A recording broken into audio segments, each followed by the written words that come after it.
Hey everyone, welcome to our first ASMX coaching call. I'm Mike McClary, along with Rich Henderson, who you probably see right below the screen right now. Before we get going, however, we want to make sure that you can all hear and see us. So Rich is enabling the questions right now below this video. If you can post, let's see, here's the question. Try to guess where Rich Henderson is right now while he's on this call. Let us know your guess, post it below, and that'll tell us whether or not you can actually see and hear us. I'm going to pause for a few minutes here, actually for a few seconds, just to make sure we start seeing some updates here. Patrick, all right. Are you seeing some, Rich? Yeah, Patrick's just posted, hear you loud and clear. So that's one. Yeah, they just come in. Yeah, I got 10, 12. So ooh. Matthew from Singapore. Oh no, Matthew's saying I'm in Singapore. Polly's saying I'm in Maui. Viv saying I'm in my basement. I tell you what, I wish I had a basement that looked like this. There's a ton. Austin, no. Anna, you should actually know where I am. Yeah, the mentors all know where I am, I think. San Diego, no. Do you want to tell them or should I tell them? Well, first I need to point out to Shawshanks. They clearly don't know that you're homeless because they guess that you're at home, and Rich does not have a home. So, Rich, I'll let you tell them. Well, hang on, because I need to put more comments on the page because someone just guessed correctly. Where are you? By the way, you don't get a prize for this, sorry, but David Dinius was totally spot on. Las Vegas.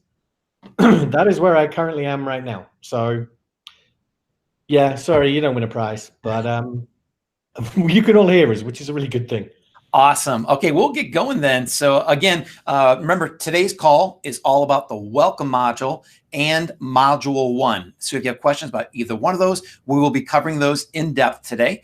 Anything about future modules or things that will be covered, we're going to kind of hold off talking about those until we get to that. So if you're asking questions about launching your product, finding your suppliers, maybe using some of Amazon's advanced marketing tools, we cover all that in later modules. So we really want to focus on those modules that everyone is going through right now to make sure we answer as many questions as possible. So that's the welcome module and module 1. An important thing to keep in mind is that as you heard us do this little quiz about where Rich was at, you cannot see other people's comments. It's the way that we have the system set up in here. We can't change that. So even though you're answering, we, Rich and myself, we all see your answers and the mentors see it as well. We have 4 incredible mentors on the call with us. We have Elaine, Tracy, Joanne, and Steve. Steve, you may in the future see called the Swedish Chef because that's what his name sometimes comes up with on these calls. But for today, I believe he is Steve. But the mentors in the background, Rich and I, we can see your answers and we will be responding and replying to your questions right inside of below the dashboard here. So if we don't get to your question and answer it on the call live, we're going to try to answer as many as possible by responding back to you while you ask questions. Also keep in mind that there's not a way for us to easily see a follow-up question. So for example, if you ask a question right now about how to find, how many reviews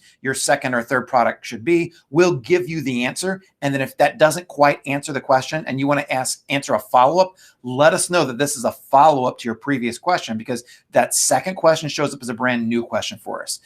So just to keep that in mind, if you don't get it all, if you just keep, if that doesn't make sense, that's okay. Just ask whatever questions that you want. We'll all start getting better hang of this as the weeks go on, as the training goes on. Just a couple things we want to let you know. Now, there also is going to be a recording of this. And usually it's up by either late tonight or tomorrow morning. We always have it up by sometime tomorrow morning. So if you have to leave right now and can't stay for the entire call, that's totally fine. You'll be able to watch the recording of this tomorrow. Also, speaking of tomorrow, we have the next module, module 2, opening up tomorrow, which is all about starting to find suppliers for your hot product opportunities. This week has all been about using Rich's product selection criteria for finding the best possible products. Tomorrow, we'll start looking for suppliers for those products. And the two things go together because you can't have a supplier without a product and vice versa. And you may find out that even though you find a great product, until you find a really good supplier, it may not be the right product for you. So with that, I'm going to turn it over to Rich. He's got a few important things to talk about, and then we'll get right into the questions as well. Cool. Yeah. Thanks, Mike. Sorry, I was just we had a couple of members on YouTube posting comments there, so I had to go and tell them to log into their membership. So week one, we did warn you on the welcome call that it was going to be time incentives, but there are some things I want to go through. The first thing, Seller Central. So we are seeing like quite a few of you having issues getting set up with Seller Central, and especially with getting the account review message that's normally related to just giving them documents. And I think everyone gets that now, but just some of you are still having issues with the documentation and stuff like that. So it is a pain. I'm pretty sure Amazon know it's a pain too, because quite often there's just no reason for it that even I can see when I look at it. And it might be a case of just submitting it a few times. But if you've submitted your documents, and first of all, make sure they're the correct format, and make sure that if your language isn't one they accept, that you have a notarized translation. If you don't get a notarized translation, they will reject it just automatically. So it's really important that you do that. But if you submit your documents after you get that message and you get a refusal, or they say, you know, we can't recognize these documents, then simply post in the community, start your own thread. Please don't comment on other people's threads about Seller Central. This is one aspect that is different to everything else in the community. We need to try and have each person have their own thread, because otherwise it becomes, you've probably noticed, it becomes very difficult to track what people have said, etc. So if you have any issues with Seller Central and you haven't already contacted me, or more to the point, if I haven't already told you to contact me, then post a comment, post your own thread in the community, and tag me. So make sure you tag my name and I will get to it. Now, for those of you that I've messaged in the community and told you to message me, I have got a lot of messages right now. I'm not being really lazy, even though I'm in Las Vegas. I am doing my best to keep up with them. It's taking anything up to a day, sometimes even a little bit more, for me to get back to questions and answer them for you, and also take into account I've got to do that in the community too.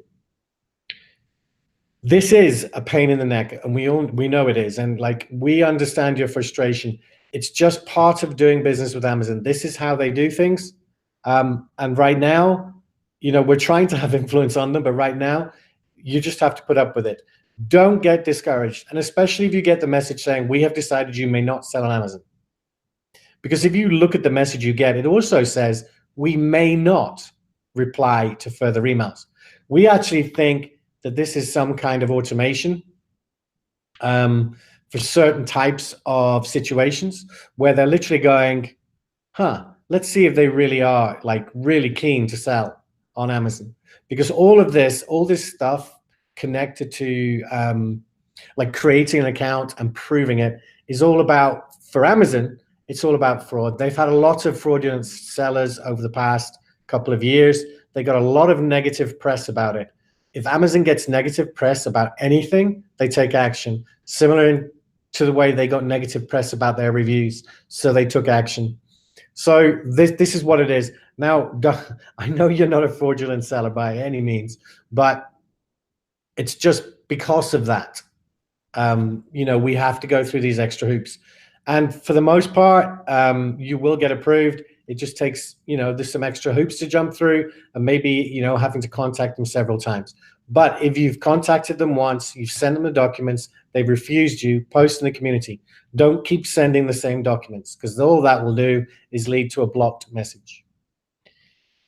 And Jungle Scout. So a number of you have been reporting issues about Jungle Scout, and especially about when you're logged in to Jungle, the extension, and you're searching, all of a sudden it just kicks you out and you've got to sign in again. And then when you sign in again, the page goes back to the start and you lose the searches you're on.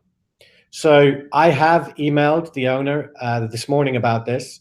But if you get any technical issues with Jungle Scout, and I stress technical issues, so something like getting kicked out, or one of your filters isn't working, or something on those lines, then I've made a post inside the community. If you search for ASM update, you'll see a number of posts, and one of those has got Jungle Scout issues.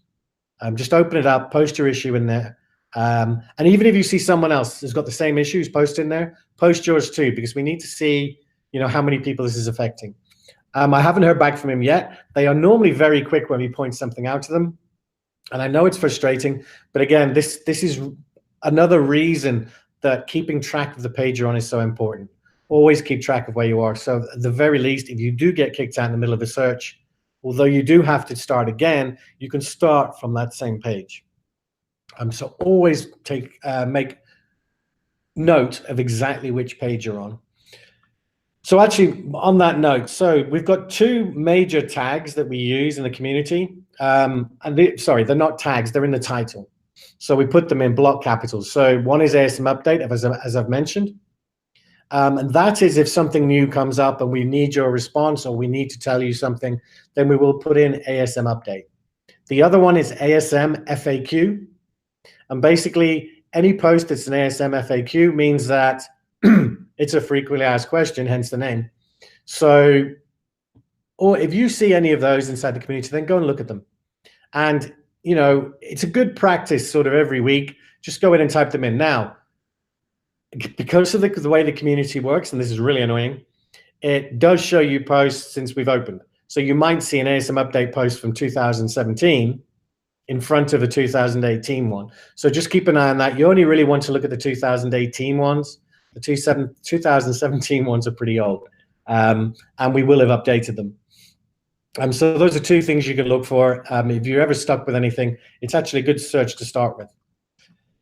In fact, on that note, the ASM, I think we've used ASM update for this one. Anne Ferris, one of our mentors, has made a post yesterday about baby and children's products, how some of them do need certification. She made a great post about that. She is our expert on this, and she's also explained the process for getting that documentation. It's not a difficult process, but if you get it wrong, it's one of these things where it causes you a lot of problems. So if you find a product and it does require CPC, off the top of my head, I think that's child protection. Nope, I can't think what the second C is. But and you do require it, then make sure you go and check that post out. And there's another one by Ben Cleary about textiles. And again, make sure you check the 2018 one. It's brand new. And it's got a lot of information about textiles. And if you've got a question about textiles, then post in that thread, because Ben will be monitoring that, because he's our textiles expert. We try and have an expert for every aspect of the business. So now that we've got those out of the way, product selection. So I know some of you are getting frustrated by the product selection process, and it's absolutely normal. It happens every time we have a launch. Every single launch we've done,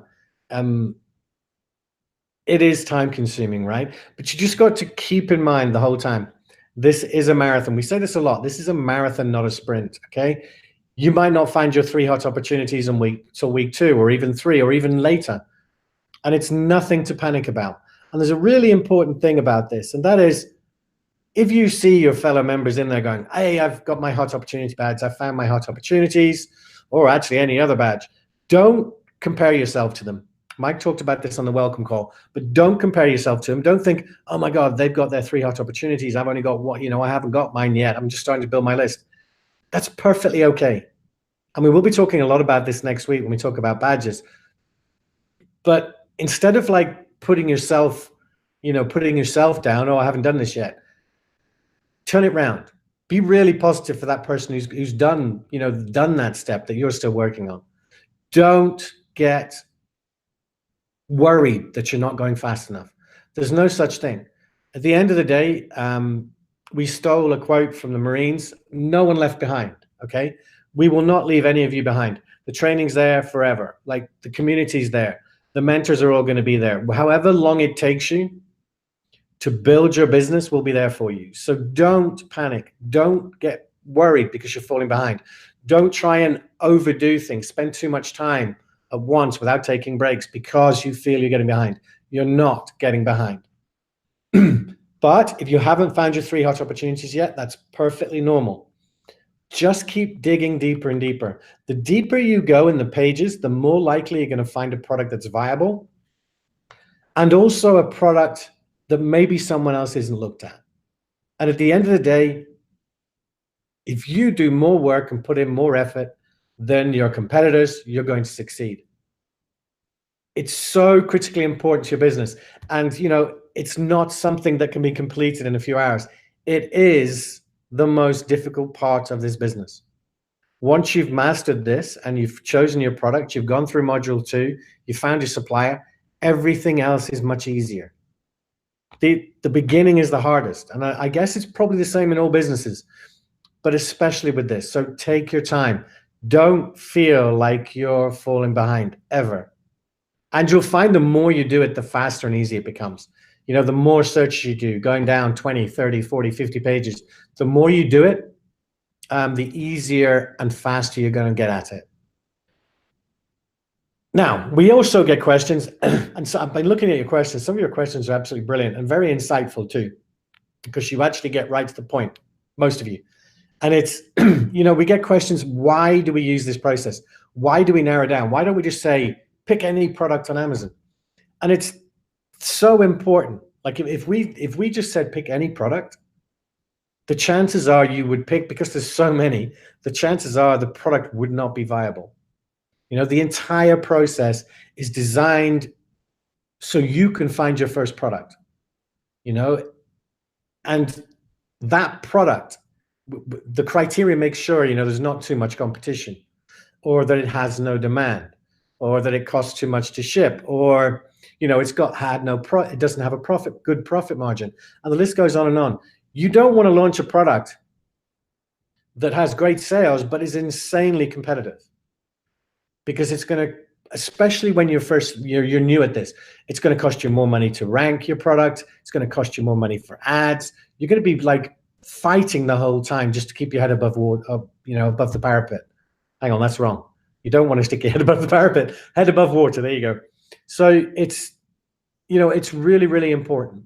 You know, the criteria is there to help you. We want you to succeed. We want you to find a product that has enough sales so that you're making money, but is not too competitive so that you can compete relatively easily. And the launch training you're going to go through, like Mike has completely updated pretty much completely updated the launch training. We've added, he's added, I don't want to take credit for it, a bunch of extra things. Plus we've also got the launch pad now. So with all those things, if you follow these criteria, you will be able to launch your product and make sales.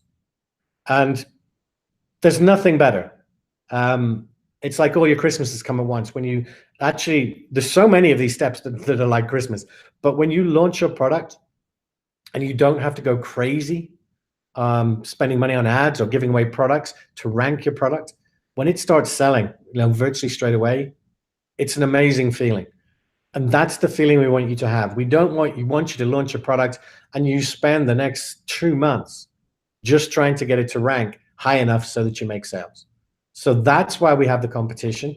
I know it makes it more difficult, but at the end of the day, it's worth spending the time now to go through these extra steps, or hoops, if you want to call them that, so that you don't have to go through too many hoops once you launch.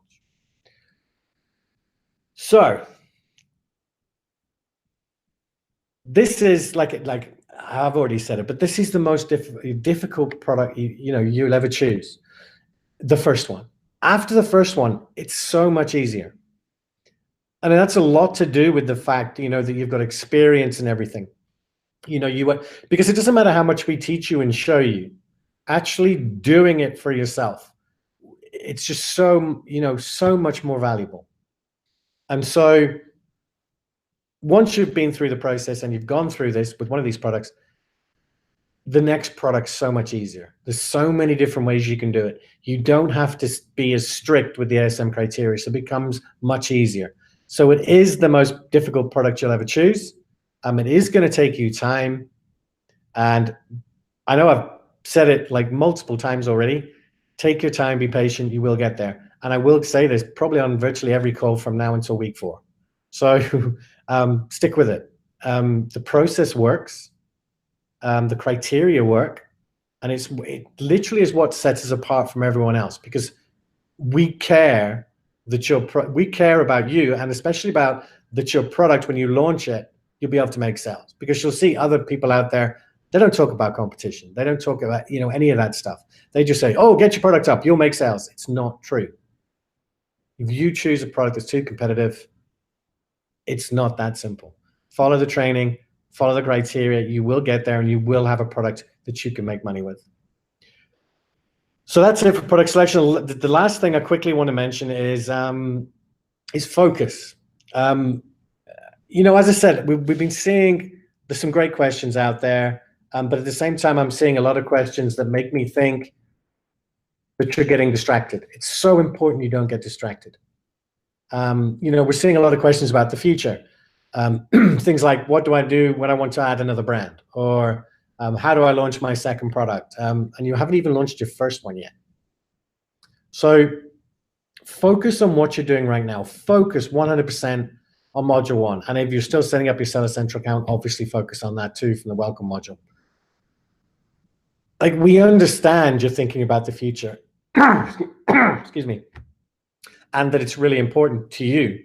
But it's so much more important right now at this point in your business that you concentrate 100% on what you're doing right now. Don't worry about things that are months away, or even a year away, or even a week away.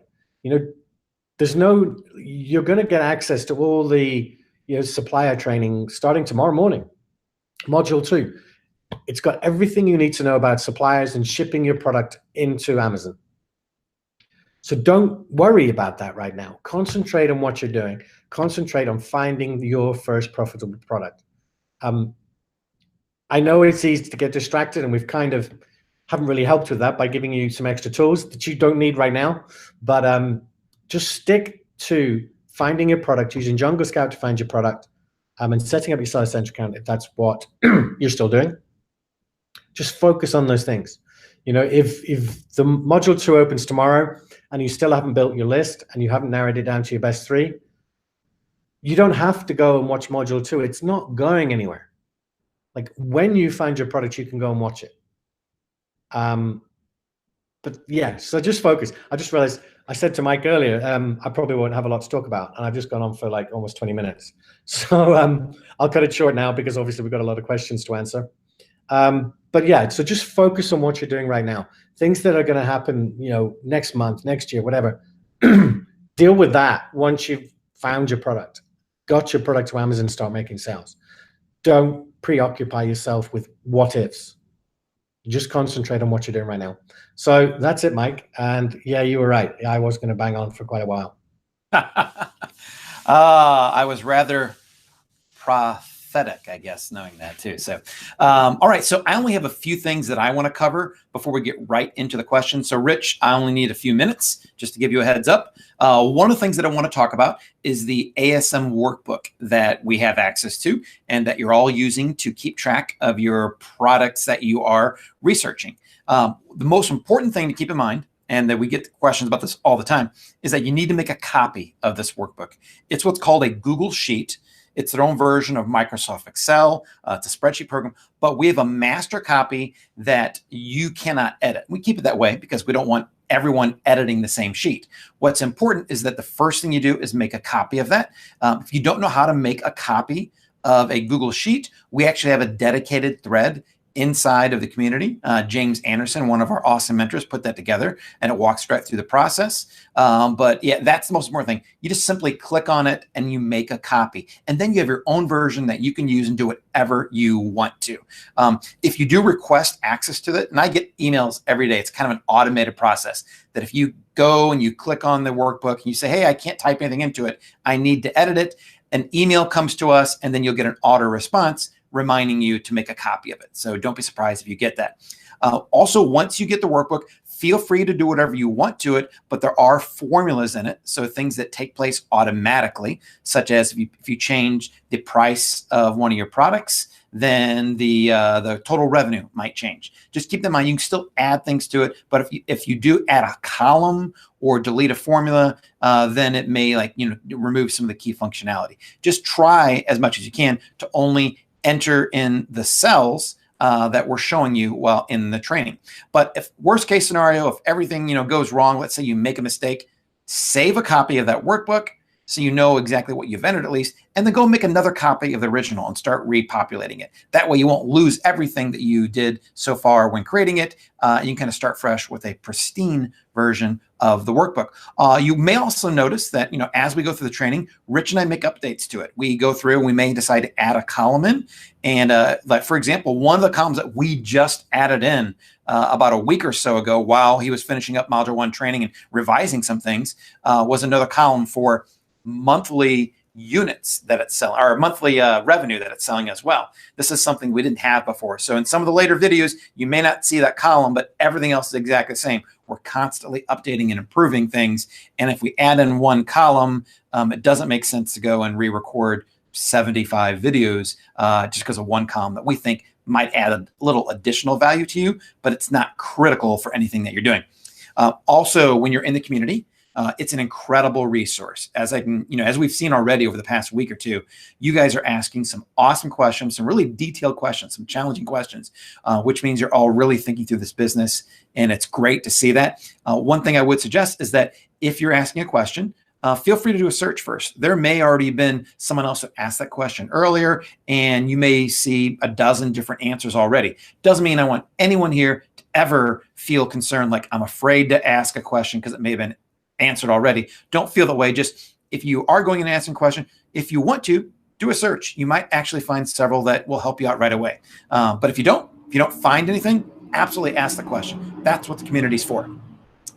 And then one other thing we do ask, unless you're specifically requested by us to do it, please don't private message the mentors or Rich and I in the community. And the reason is we simply cannot handle all those private messages to everyone. We have hundreds, if not thousands of members that want to communicate. And the best way, the absolute best way for all of us to get the most value is to post your questions publicly. Because if you have a question, guarantee you that there are other people who have the exact same question. And by creating a post and a thread in the community, everyone can see your question and everyone can see the answers that we're giving you, and you're helping out everyone else. So every time you ask a question, everyone else is benefiting from it. That's why you should never feel ashamed to ask any question at all, because if you have a question, some other people may be a little shyer and they're afraid to ask it because they think, gosh, I should know this already. When reality is you're just all starting out.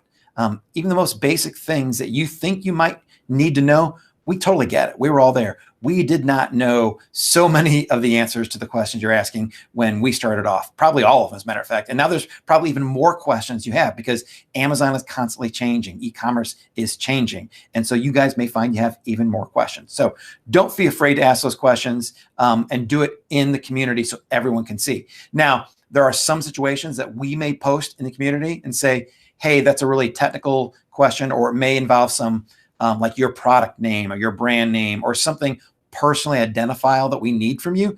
We will ask you to private message us, and then it's totally fine. But just until we do that, we ask that you not do that for us or the mentors, because we just can't keep up with them, and it makes us feel really guilty not being able to answer all of them. But that is all that I had that I want to talk about. Like I said, mostly this is all about product selection and also getting your account set up. So I wanted to turn this over to the Q&A. And Rich, I'll let you go first, either the ones that I posted here that we or our document. I'll start with the ones that were asked in the community. And I don't know if any of you this call are old enough to remember the movie Airplane. I picked a bad week to give up Red Bull. Because literally, it's crazy how many questions you've sent in. So I'm going to try and get through them as quick as I can. And when it comes to usernames, you'll hear Mike and I would give it a go. But if it's a complicated one, because we know obviously it's related to an email and stuff, if we can't pronounce it, we're just going to just say we can't pronounce it. And the first one is one of Montel, and then the ending is Anton. I can't quite, hang on, Montel Montel-Anton. It's close enough. There's some stuff in the middle. What would be the best theoretical perfect product in terms of BSR and reviews for it and its competitors? Would all three have very low BSR and zero reviews, or are some higher BSR reviews important? So the easiest way to answer that, and it's going to sound like I'm being very blasé, the best product is one that makes $1 million a month and has like 5 reviews, all of which are 1 star. So it doesn't exist. Okay. So again, we're going back to criteria. There's no such thing as the perfect product for starters, right? And the criteria is there to give you the best chance of finding a good product to launch with. If you really push me and say, what would I, using the criteria, what would I look for? I guess I'd be looking for a mixture. I'd want one of the products to be a fairly low BSR. So like the primary to be between 100 and maybe 300. And then for the others, I'd want them spread out a little bit. Because that would indicate to me that there's good sales, but there's not a lot of competition yet. And then I'd also want low reviews. But it's so critically important that you don't get bogged down with that. Don't spend your time looking for the perfect product that's got a ton of sales and low reviews.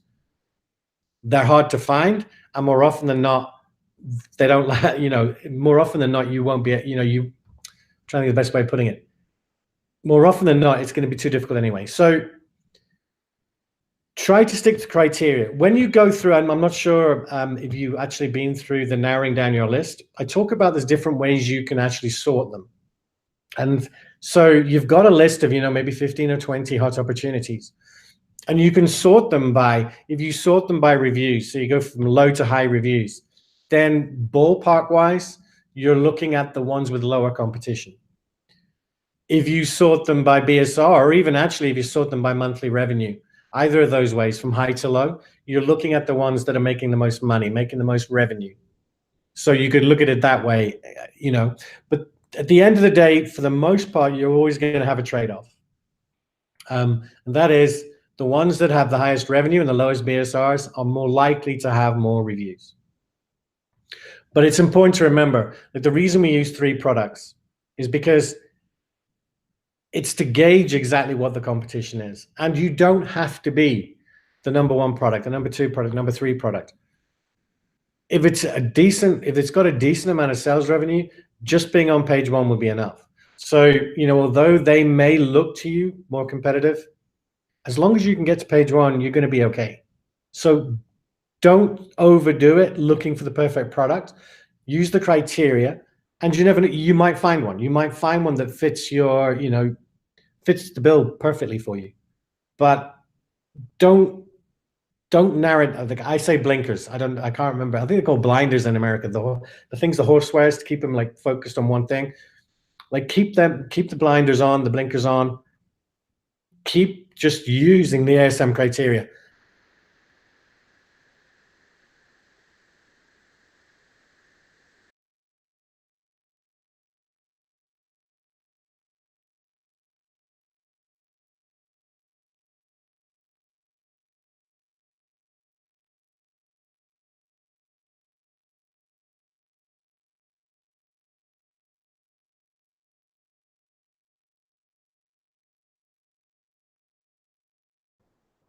Hey, Rich, I don't know if you can hear me or not. I think we've lost your audio, Rich, by the way. You may not be able to hear me. All right. Okay, everyone. I'm going to, Rich, when you see this, you're going to have to rejoin. Caleb, can you buzz him out real quick, if that's possible? All right, everyone, hold on for a second. We're having a slight issue with the audio. Okay, so if you guys can hear me right now, let me know by posting a question. Okay. Okay. If you can hear Mike McClary post a question.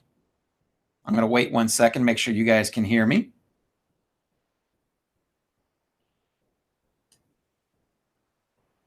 All righty, good. Okay, guys, I'm going to take over. Hopefully Rich is going to rejoin. They can hear me, so he's going to be going on in the background.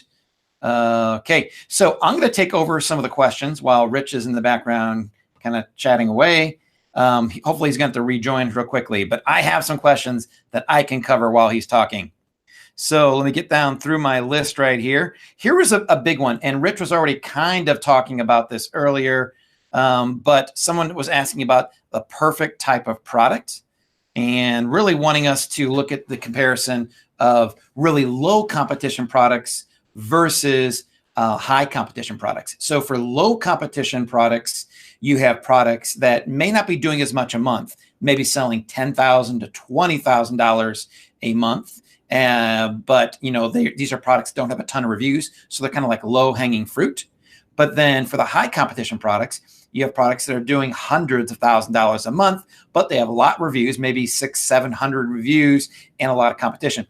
The member asked us if we could compare the two as to what would be easier. And the answer is, starting out, we're guiding you towards lower competition products. That's what we want you to do. We want you to go and really learn this business first so that you can see exactly how to do this and start off with a product that's making $10,000, $20,000, $30,000 a month. That's really what you want to do, because once you get that type of product going, then your second product, your third, fourth, fifth product, those can really, then you can go more competitive. Start off with a less competitive product, and then once you know exactly what you're doing, your brand started, you know exactly what you're, how you're building this business, then those next products, you can be more risky. You can definitely take more risk and go out there and try to do exactly what you really want to do as far as hitting the higher competition. But starting off, we're intentionally guiding you with the BSR ranges, with the reviews,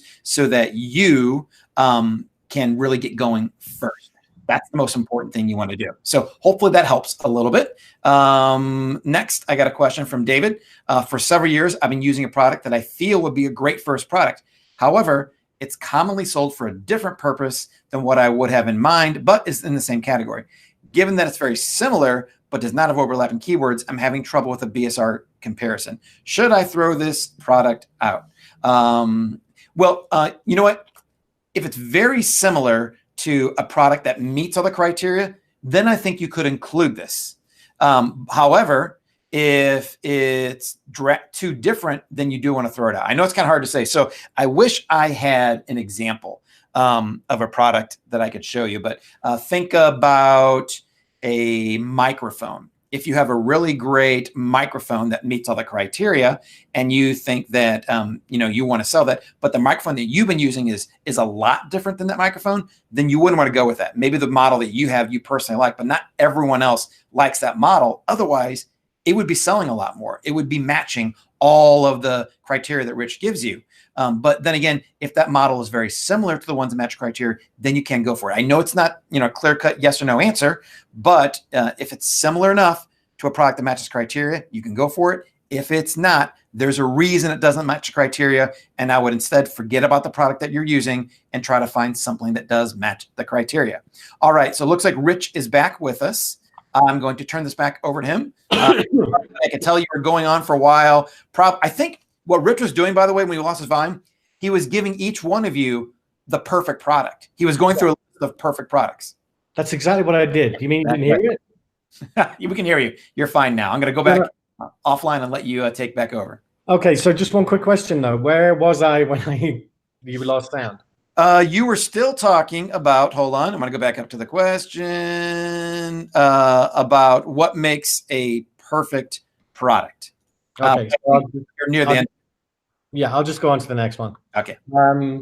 Yeah, if it happens again, Mike, just ring my phone. Because I'm looking at the questions, I can't actually see myself on camera. Okay, sorry about that, guys. Never happened before, but I'm in a hotel, so I'm going to blame the hotel. So I'll quickly move on. So we've got a question from PV Thompson.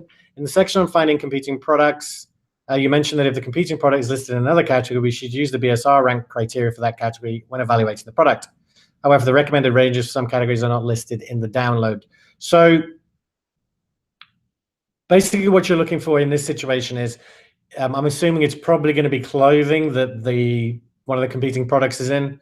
So the BSRs, we don't give a range for those. What you can do is look at the monthly revenue.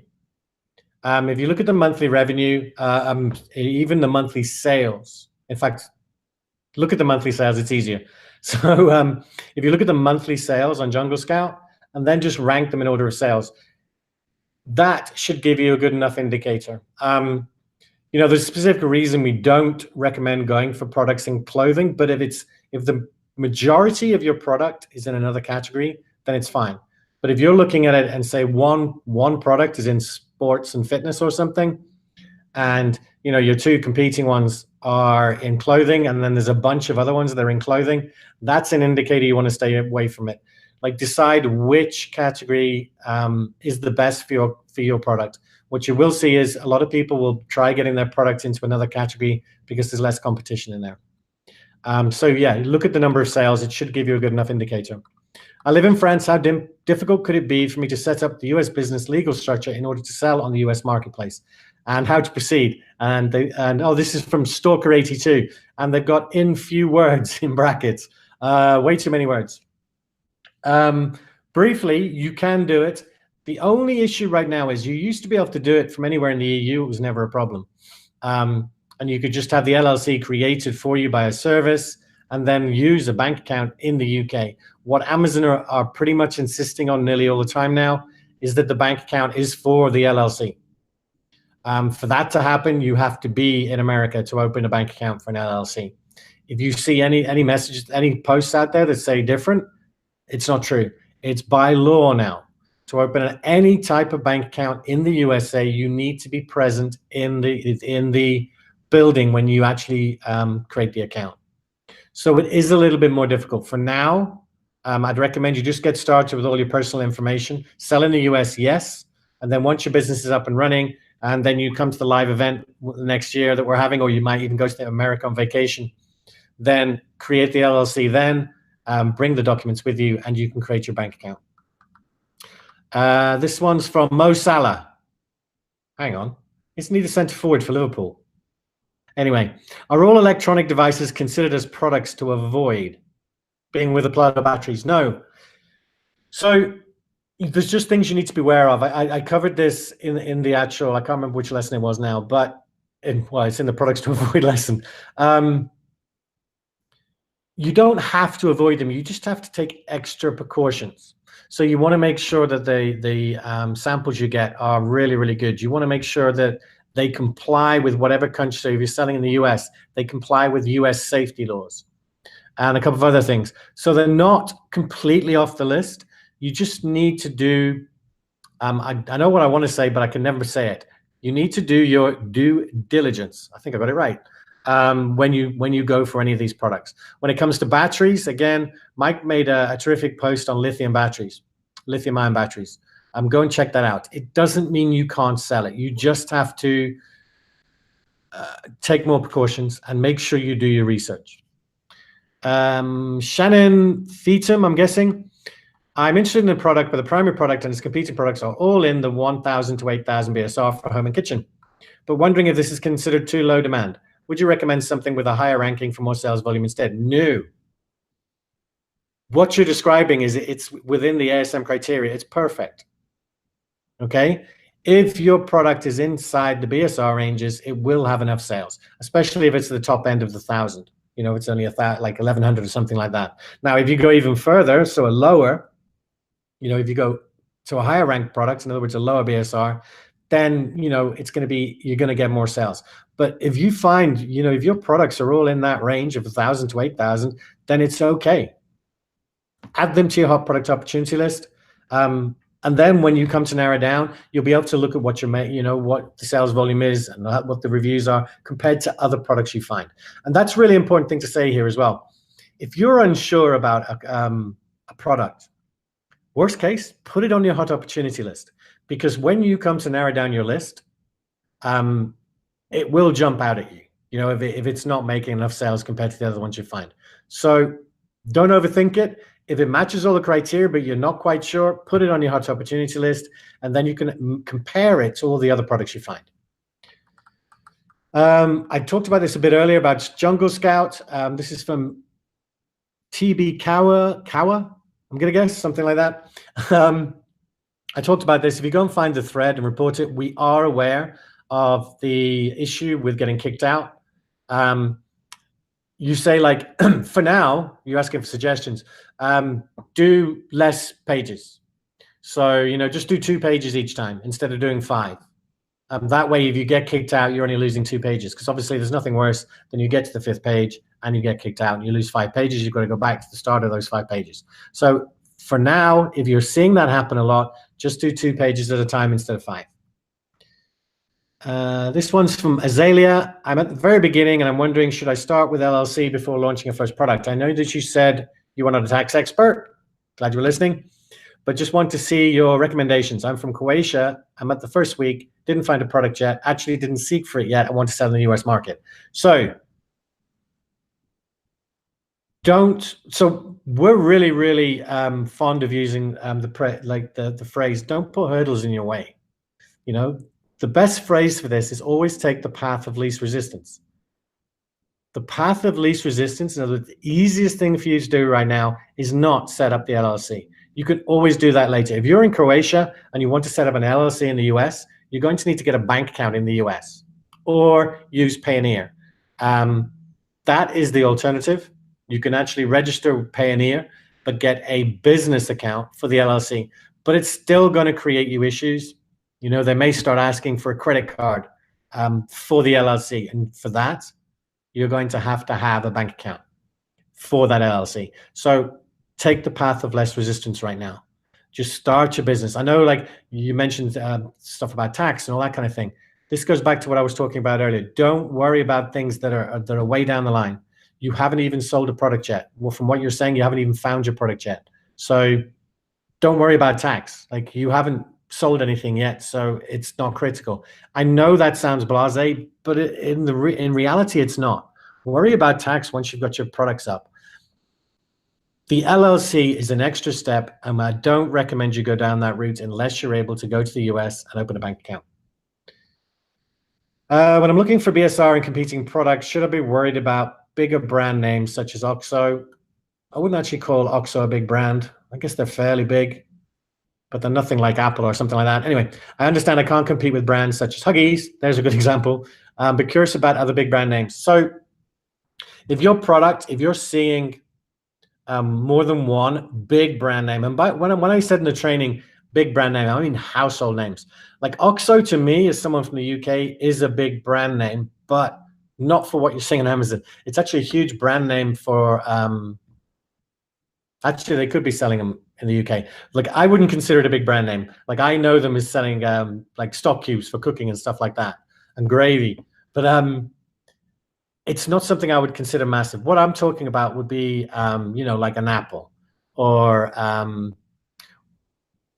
good example, Huggies, really huge established names. And if you see more than one of those for the product that you're selling, a classic example that I was about to say a classic example would be Huggies.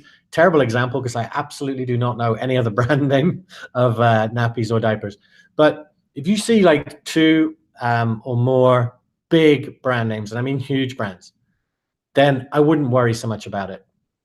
And the more I'm saying this, the less I'm actually sure that OXO isn't a huge brand here in the US. But anyway, so if it's only one, then it's not as big of a deal. What you'll find is that if there's multiple huge brands involved, it's going to be way too competitive, and it will show up in the criteria. But yeah, don't worry too much about like a big brand as far as Amazon's concerned. It's really the really mega huge ones like Apple. Funny how I can only think of that as an example. I'm looking for your primary, oh, sorry, it's JL Health. I definitely need glasses. I'm looking for your primary and looking at competing products. Oh, in looking for your primary and looking at the competing products, if the competing products are showing dash, in other words, no info, and I'm now kicking myself, you can't see it, but I am under the table, because I should have covered this. I can't remember if I did or not. I probably didn't, because it's just ringing a bell. Because there is no data and these atoms show at the top for my primary, does this disqualify them? So no. So these are anomalies. So basically what he's talking about is, you've probably seen it yourself, when you you pull all the searches into Jungle Scout, and then you search by BSR, and it shows you like low to high, obviously as BSR. You occasionally you're going to get products above that don't have any numbers, and they have like 2 dashes instead. So those are anomalies. There's normally a reason for it. They're either out of stock or there's some other issue with that listing. You totally ignore those. Okay, if they've got dash for their BSR, just delete them, get them out the way. The reason they appear at the top is they don't have a number. So the lowest BSR would be 1. So something that's showing a BSR of dash will appear above the 1, but it doesn't mean that they're higher ranked at all. So the easiest way to think about it is just to go ahead and delete them. I've just seen Mike inside my document. I've got a funny feeling he's setting a trap. So I'm going to have to be really careful when I read these questions now. Next one's from Carmengia. How can you choose from among the products I find which one is the best one to launch? That's what you'll do in Module 2. So in Module 1, your entire focus and the only thing you need to do is go and find your 3 best hot opportunities to take into Module 2. When you take those into Module 2, the training Mike's done for you. You follow along with that. It will tell you which is the absolute best product.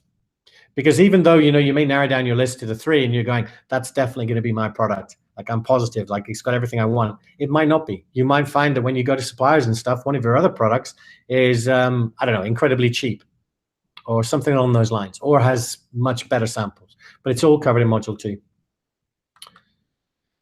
Again, from Carmengia. When I set up the Seller Central account, and I apologize if I'm getting your name wrong, it just looks right to me. It could be Carmengia, I guess. But anyway, when I set up the Seller Central account, it asks for a display name. Does this mean that when I sell a product, it will show as if sold by the seller shown on the display name in Amazon?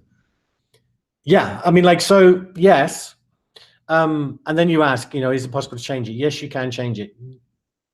If you want to change it later on, contact seller support.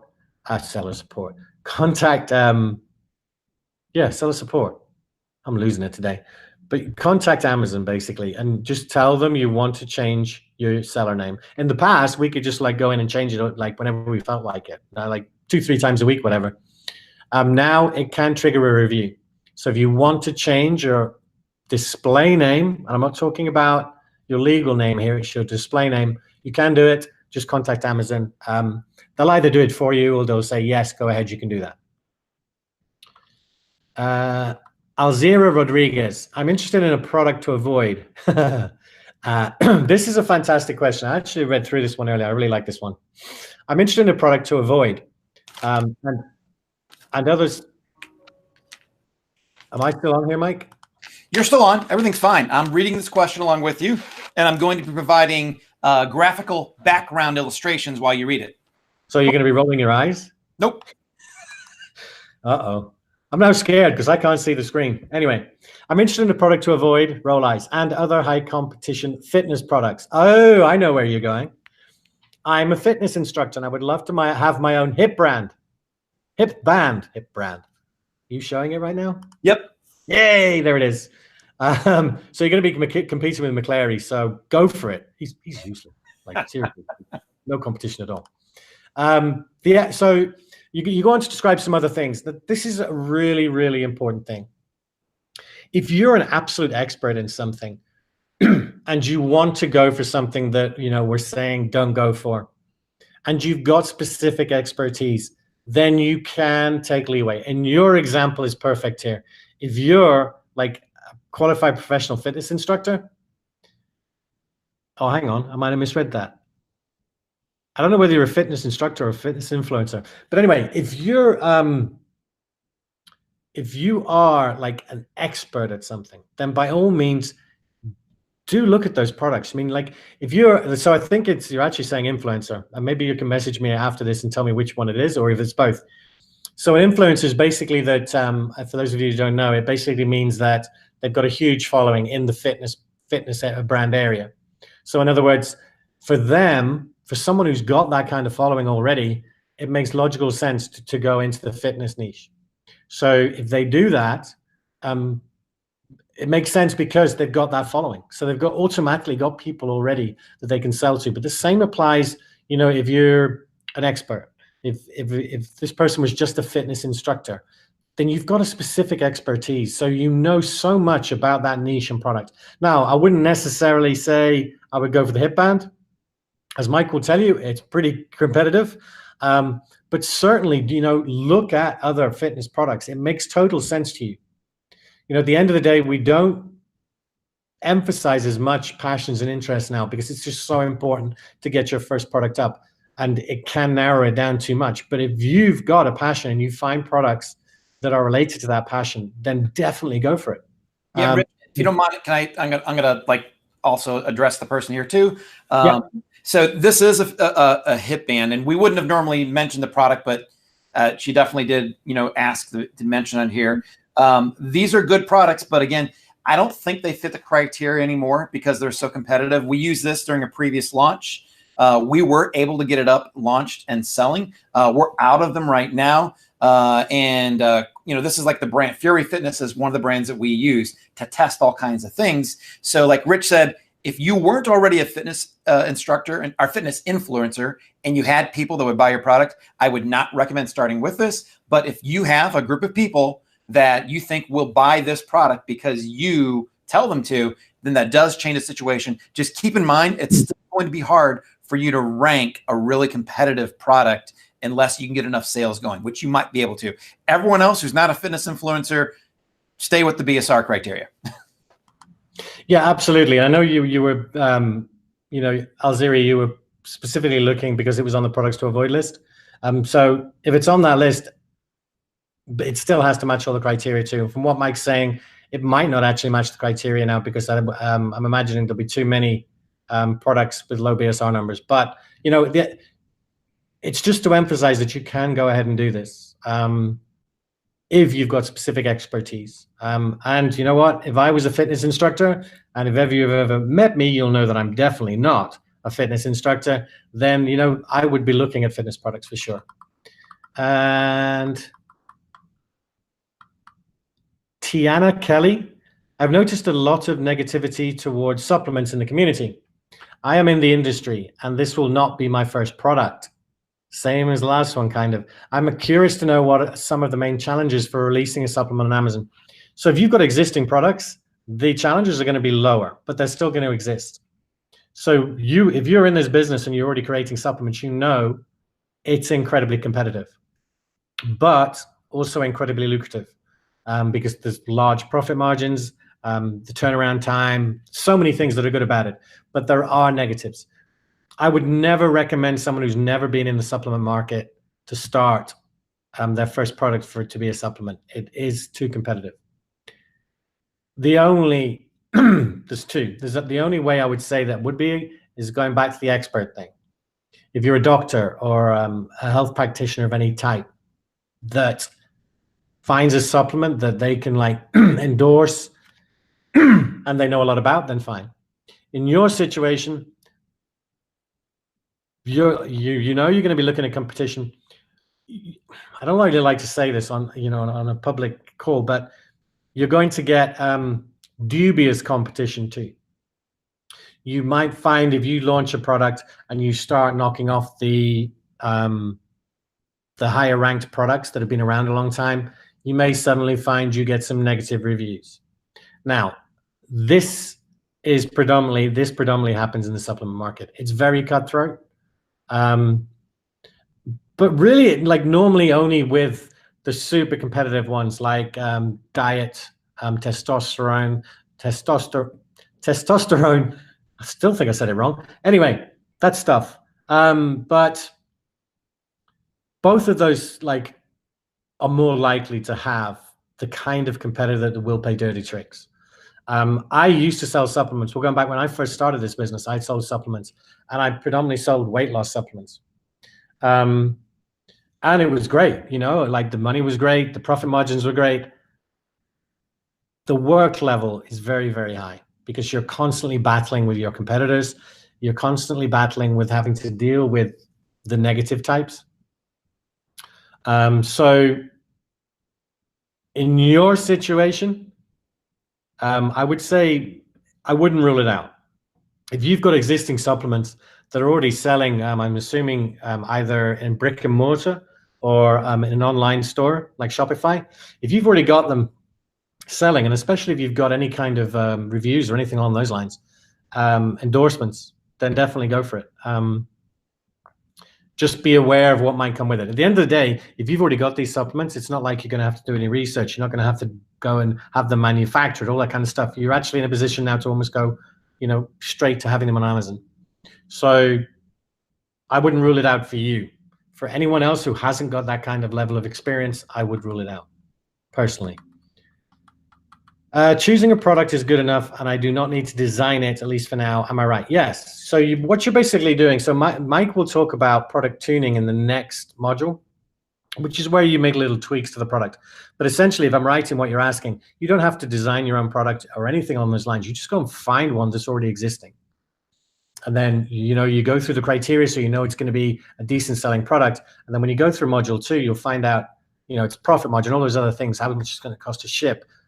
But you'll also find out, to look for things you can tweak a little bit. But you don't have to design anything from scratch. And in fact, we don't recommend you do that.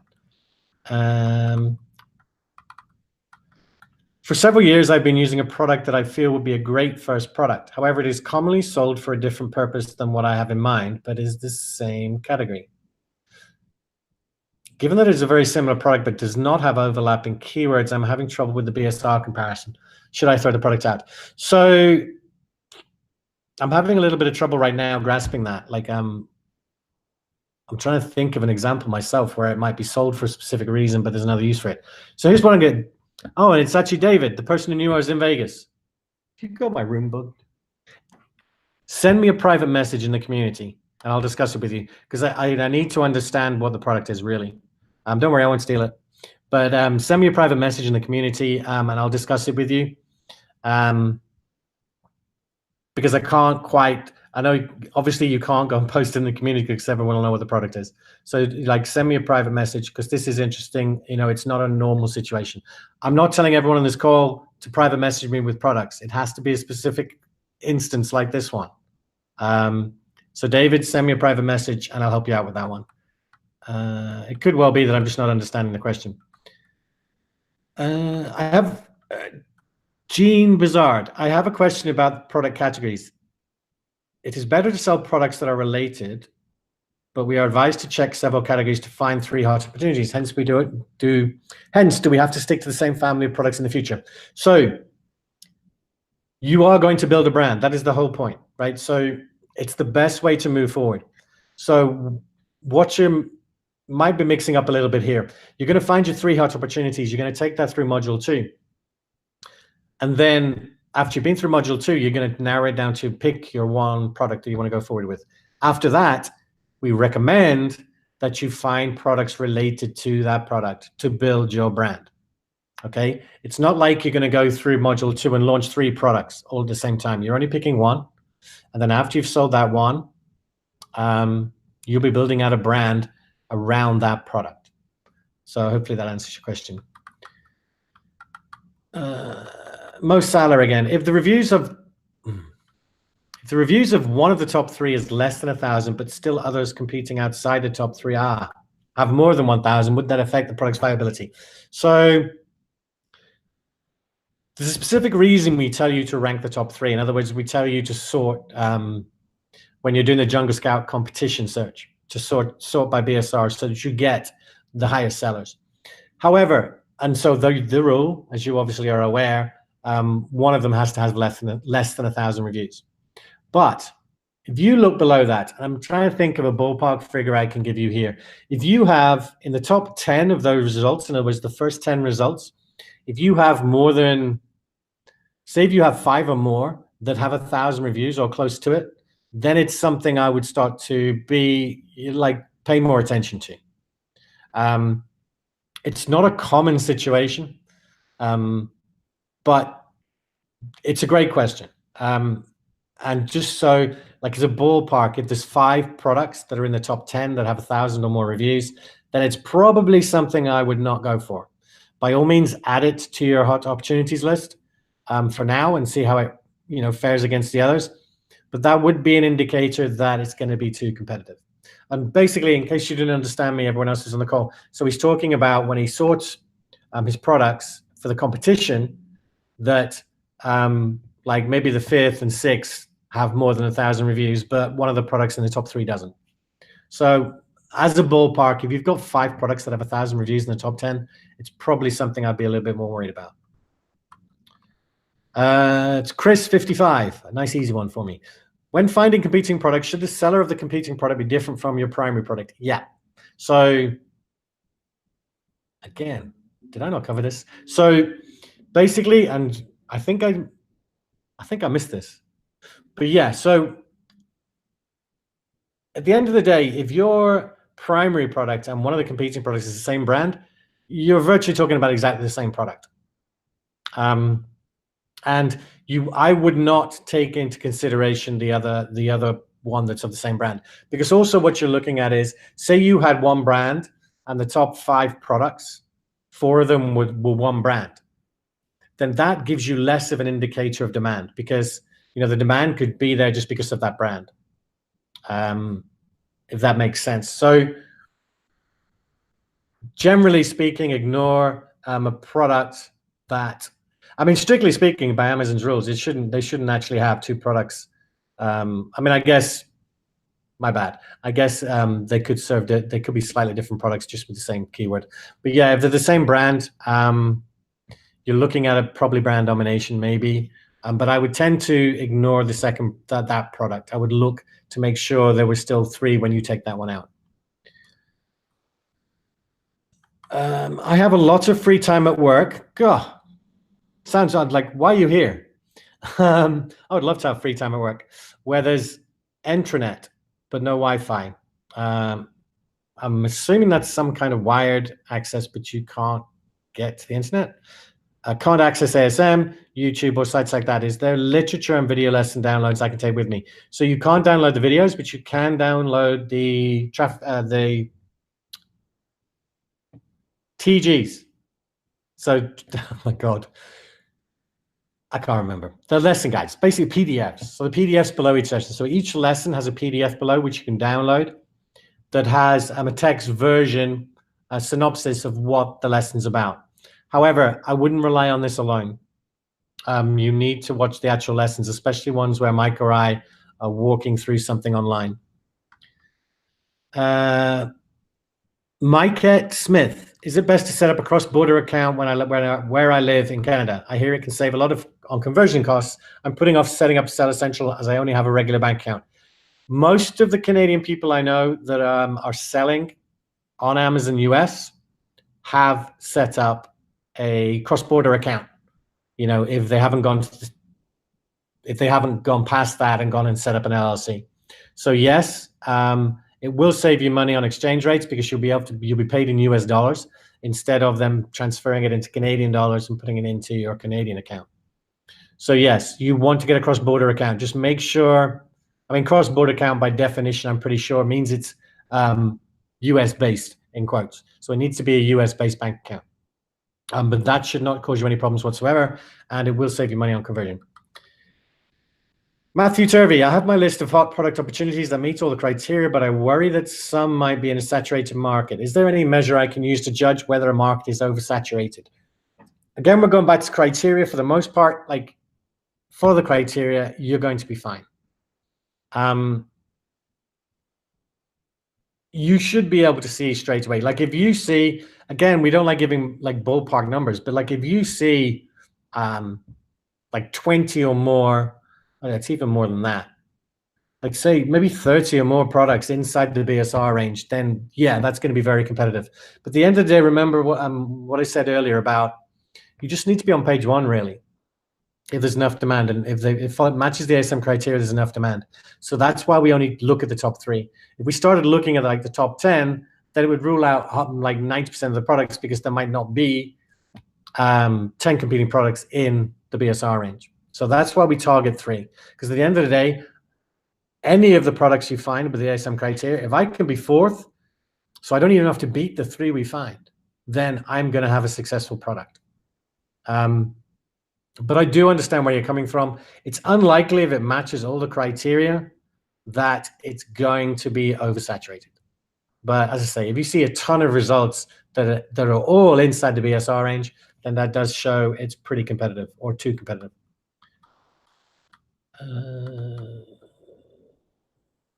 All right, okay. So you did put in additional notes, but I think I answered them anyway.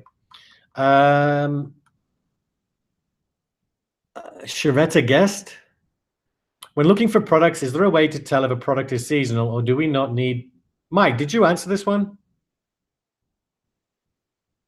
No, I did not. Okay. When looking for products, is there a way to tell if a product is seasonal, or do we not need to worry about this because when we will learn the methods to work around this later on in the course? So there's a couple of ways you can look at seasonal products. You can actually take the main keyword and stick it into Google Trends. That's the old MySpace way of doing it. That's a dig at Mike, by the way. Alternatively, and it does work, like you will see whether a product is seasonal or not, because it will show the trend in a graph form. What you can also do is look at the BSR. So if you're in Jungle Scout, if you click on the BSR number for that product, I'm much thinking of the best way of telling you this. Or even monthly revenue is probably a better one. If you click on the monthly revenue of the number one product, and you look back and it's got more than a year's history, you'll see by troughs and peaks. And look at a few of them. If you look at a few of the products and they all have the same peaks and troughs at certain times of year, then you're going to know it's seasonal. Now, seasonal products can cause you problems, but at the same time, they can also be very valuable. Because if you've got a seasonal product, say you've got a product that only sells for a specific amount of time. Now, you wouldn't want that to be your only product. You would want to add more products. But the great thing about it being seasonal is you only have to really run ads to it and work on it hard during that season. So there are pluses and minuses. In general, for your first product, you do want something that's selling all year round. But that's how you can look. Most of the time, you can probably guess whether a product's seasonal or not. If you're not sure, then just look at the top 4 or 5 results and look at either their revenues. In fact, actually, use revenues and just see if they have peaks and troughs at exactly the same time.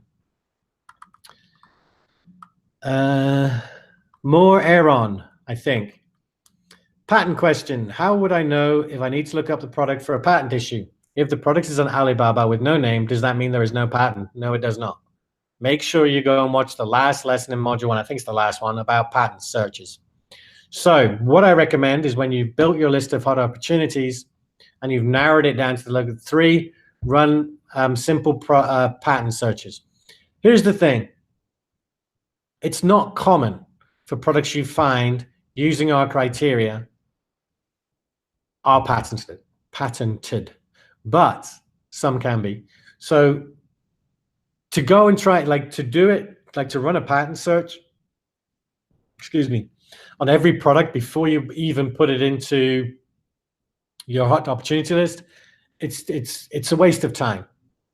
Only do it when you need to do it. So personally, the way I look at it is build your hot opportunity list, narrow it down to the 3, and then go and have a quick look at those 3 if you think it warrants it.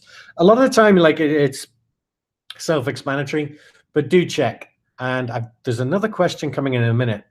At least I think there is. I'm going to answer it now because we're talking about patents. So the other question was related to, and I forgot what it was. I'll wait till I get to it. I'm having a bad day today. You know what? I need to go back to Red Bull.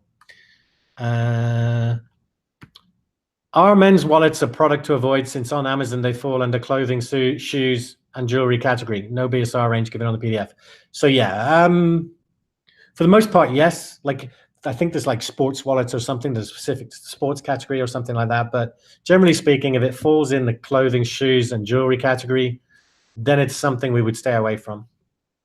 I would guess, off the top of my head, you're probably going to run into textiles issues too. This is from Mar7. If all the similar products are priced a fair bit lower, it's a sign that the primary product may not hold its price. Not necessarily true.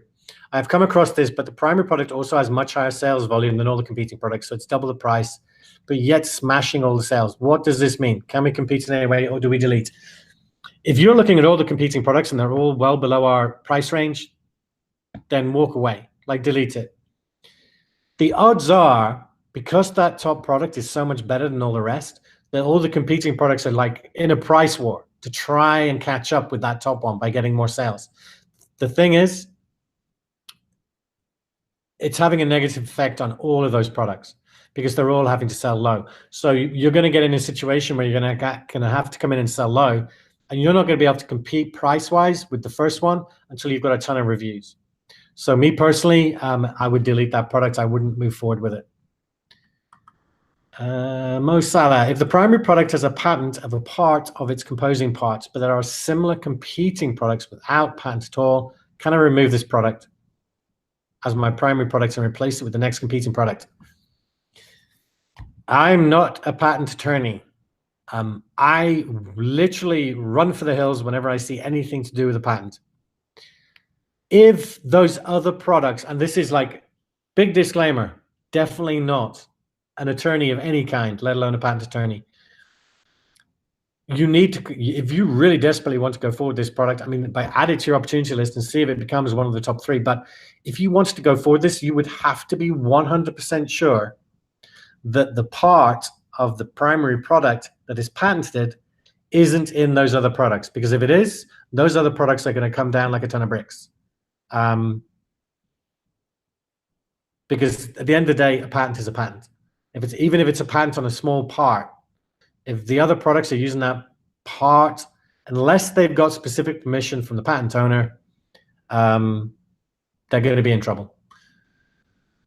Like anything to do with patents, my first instinct is to run. If you're madly in love with this product, add it to your hot opportunity list for now. See if it still qualifies when you get down to the last 3. If at that stage it does, and you still desperately want to do it, then contact a patent attorney and have them run a search for you after you've done your own search. It's something I would definitely not do without having the official okay from an attorney. Why are we signing up for Helium 10 and hit the MBS now if we only use them once? I am launching and there is a limited free trial. So the limited free trial starts on day 1 of module 1. So it starts now. It's the only way we could do it with them.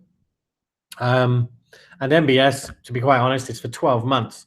So it's not a big deal. You don't have to sign up for it now. Helium 10, you're getting 3 months, which again is more than enough. You will use Helium 10 for the first time, I believe, in module 3. So the week on Friday. So, and as I said, the trial period started last Saturday, and it's for 3 months from last Saturday. So at the end of the day, you don't have to sign up now, but we want to encourage you to get signed up. It doesn't mean that you're going to get less time, because that time is fixed. Hope that makes sense. Similar question. You recommended only to use tools until the first product is live, yet module 1 asks to sign up and use these tools. You don't have to sign up. We put it in there so you could go and sign up. And again, it's the trial starts last Saturday, or day 1 of module 1. So I understand exactly what you're saying. We went backwards and forwards over a lot, whether we just introduced the tool when we used it. So for instance, Helium 10 and module 3. But then we thought it was mentioned, we got this tool suite. So then we thought, well, we better put it in module 1 in case people wanted to sign up and take a look at it. The irony is, although we want you to sign up and take a look at it, we don't want you using anything inside those tools other than Jungle Scout until you've selected your product. Your 100% focus needs to be on this. I do apologize if it wasn't clear, and I will go back and look at that and see if I can edit that video to make it a bit clearer for you all.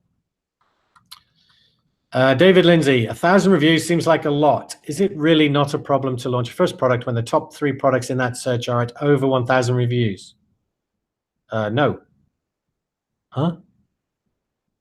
The top 3 products, if you're saying they're all over 1,000 reviews, then no, you don't do that. That breaks the rules, unless I'm reading this wrong. Okay, so then you're saying, okay. And then it's so as long as one of the 3 are below 1,000, it's okay. Yes, it is okay. we don't pull these numbers out of thin air. Like we look at them, we look at, like, we've got tons of results to look at. We've got tons of data to look at. We know what the best chances are for you. And that's why we do this. That's why the difference between having the top 3 at 1,000 and 2 at 1,000 and 1 at 200, why there's such a big difference. Don't fixate on reviews until you come to narrowing down your product. Sorry, until you're competing product. I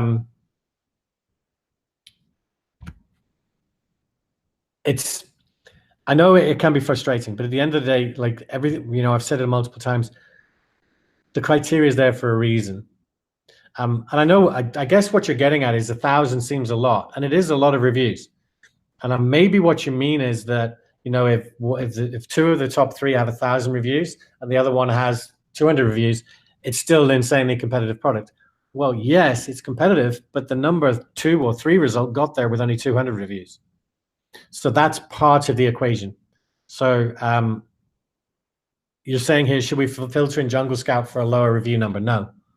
At the end of the day, you can see it straight away. As soon as you search by BSR, you can see the reviews. We use 1,000 reviews because it works. Like the criteria, it all works. So like, stick with it. You'll be fine. Jeff Stanton. The setting up the Seller Central account appears to be potentially problematic. My question is, do utility bills have to show the full passport name? All my bills show my initials and then my surname followed by the address. My bank account is a joint account showing Mr. and Mrs., then our initials. Will this be a problem submitting to Seller Central as of course my passport will show my full name? It shouldn't do, okay? This is one of those, and this is a great question because it's one of those situations where Amazon may well say no. And at that point, you're going to post in the community and I'll help you with it. Because really all you ever need to do in this situation is to send them an email with the same documents again and say, like, I'm not sure if you missed this, but, you know, it's showing my initials. I know it's not exactly the same as my passport. We're pretty sure, and this is a wild guess, to be quite honest, but we're pretty sure, for a wild guess, that they're using some kind of software right now, like some kind of robot to recognize documents. We're not 100% sure, but it was interesting that they suddenly removed being able to use JPGs. But when you get a situation where it's reviews, we'll help you, like with the email. You send them an email explaining everything. More often than not, that will then trigger a human looking at it anyway. This is what we're assuming. Or that there's just might well be different levels of support. You know, it might be that because obviously they use people from all over the world, and maybe they don't recognize it the same way in English, and someone with the first language is English would recognize. So it shouldn't be a problem. We recommend as much as you possibly can to have it identical to what you put in Seller Central. In your situation, I would just use your name, your full name. If you've got 2 initials, so, you know, if you're Mr. E.B. Smith, Edward Brian Smith, then make sure you put Edward Brian in Seller Central if your bank statements have E.B. As the initials. Hope that makes sense. If it doesn't, post in the community and tag me and I'll give you a hand.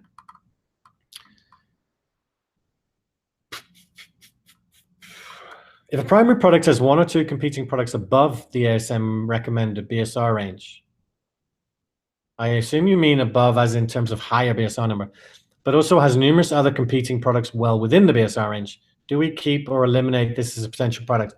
Okay, so the only thing I'm not sure about right here is, because it sounds to me like you're talking about BSR numbers lower than the BSR range, because it does get a bit confusing. How to best explain this? So as long as you've got products inside the BSR range, if the BSR is higher than the range of some other competing products, it's irrelevant. I don't think that's what you're asking. It's what it appears when I first read this. So if it is what I think, and you're talking about if you've got plenty of products within the range or enough products within the range, but then some are too low a number and there was too high a ranking, then it's only okay if only your primary product is in the primary product range. If you have more than one competing product that's got a lower BSR number than the competing range, then you need to remove it because it's too competitive. I think that's what you mean. I'm not 100% sure. If I didn't answer your question when you get to this, it's Azad862, by the way, then post it as a comment, make a thread in the community and tag me and I'll come and have a look. You've asked another one. This is my favorite type of question because it needs one word to answer it. The product I would, oh, hang on. I jumped the gun.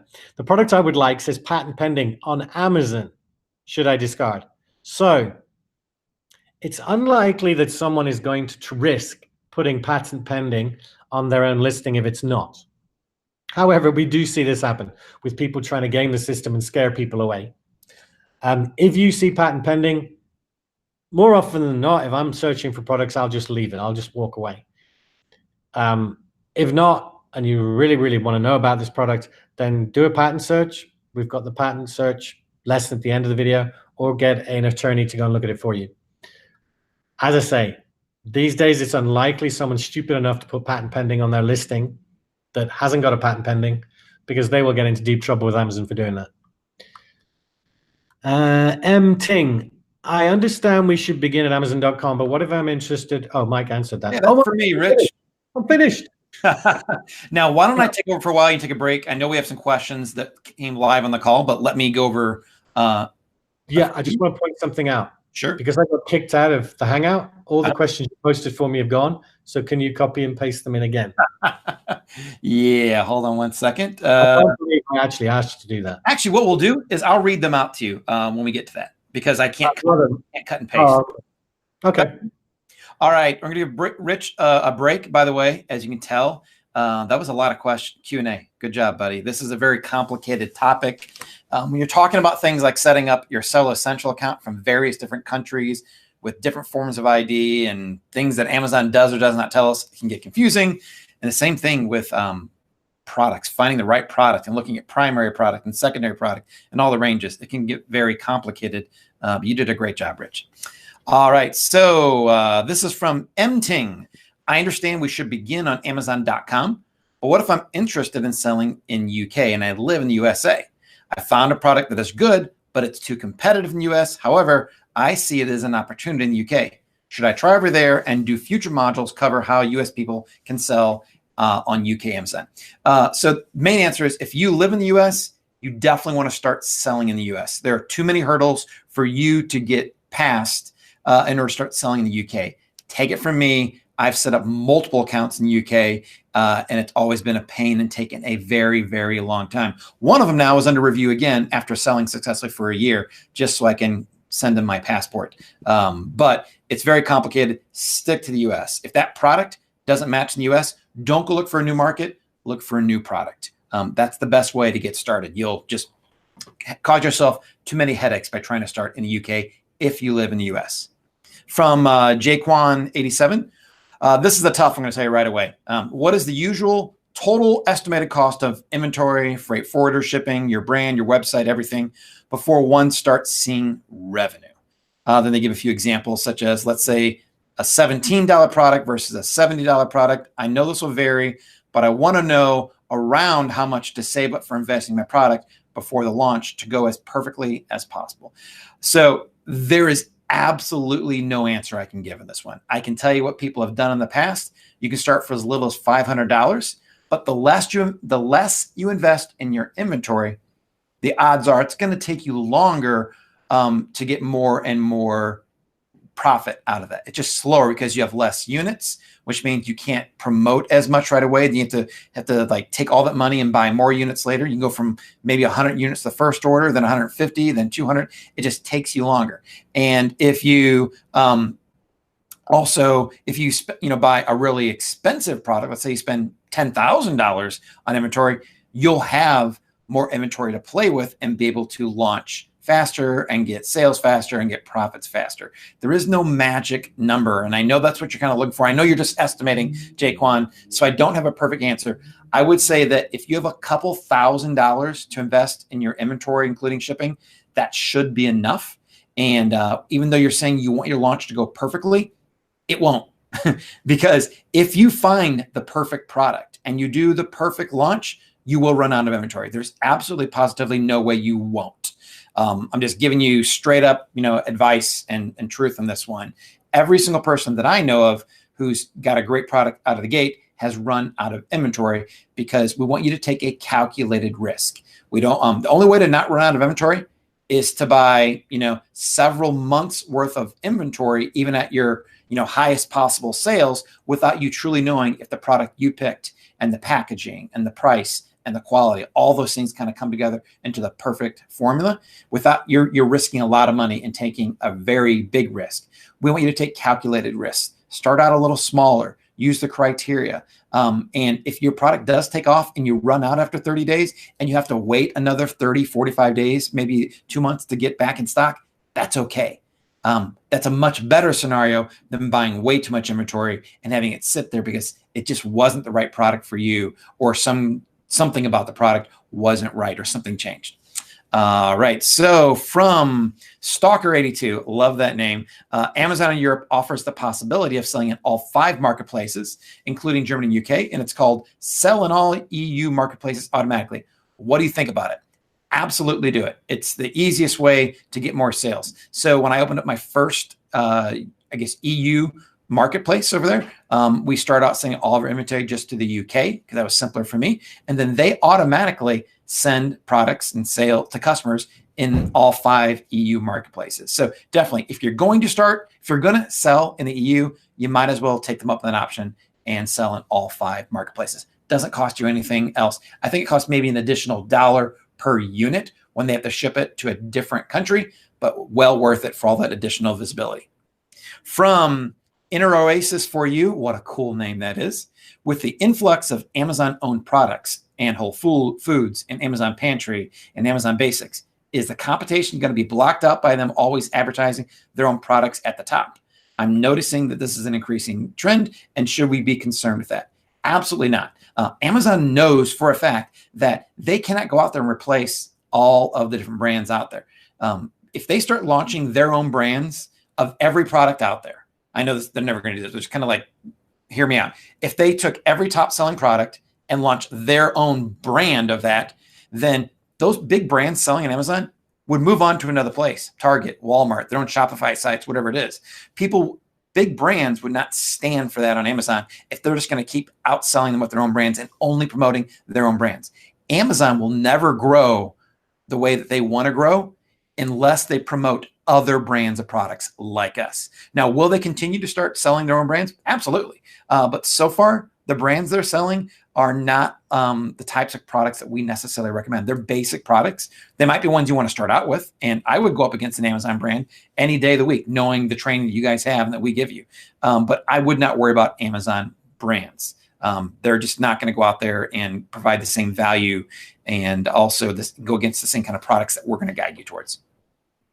From Carmen Gia, how can you get the brand embedded on your product? Do you provide the supplier with the information, or do you have Amazon do it after they receive the products at Amazon's warehouse? You definitely have your supplier do whatever branding you want, whether it's a logo printed onto your product, whether it's your own packaging with your logo on the packaging. You have your supplier do that, and we will get into that in much more detail in later modules. Another one from Carmen Gia. I understand there's a $4 fee per product that Amazon is charging. First off, right there, I don't know where you're getting the information. I don't, like, maybe you're just using like an average number for module 1, which is totally fine. But in module 2, one of the first lessons I'm going to go through is I'm going to show you exactly how to calculate the exact fees that Amazon will charge for your product. So if you're worried about pricing your product right now, Carmen Gia, don't worry about that a single bit until you get into module 2. We'll go over that in detail. And that starts in less than like 18 hours. All right, from Jane MGL. For product selection, I find it's a very time-consuming process. I tried, but I can't find anything yet. What is the normal or average time for past ASM members? Gosh, it's anywhere from a week to a few months. I don't know. Like, we have not polled all the thousands of ACE members and asked them how long it took, because there's so many factors that's not going to necessarily help you. Someone who's only doing this, they don't have a full-time job, they're not in school, maybe they don't have kids at home. If they just sat down and focused on this, they can knock it out, in less than a week if they want to. But someone like me, when I was working a full-time job and only doing this a couple hours a day, it took me a couple weeks, I would say, to finally come up with the final product opportunity. Now, it doesn't mean that it'll take you a couple weeks, but I would say probably 2 to 3 weeks. If I were guessing, this is a guess, 2 to 3 weeks is an average amount of time when you factor in people who are really doing this at their own leisure, or those people that are really doing this full-time and dedicated towards it. Let's see, Mike, if we completed the modules according to schedule, would we be able to get a product up and selling before Christmas realistically?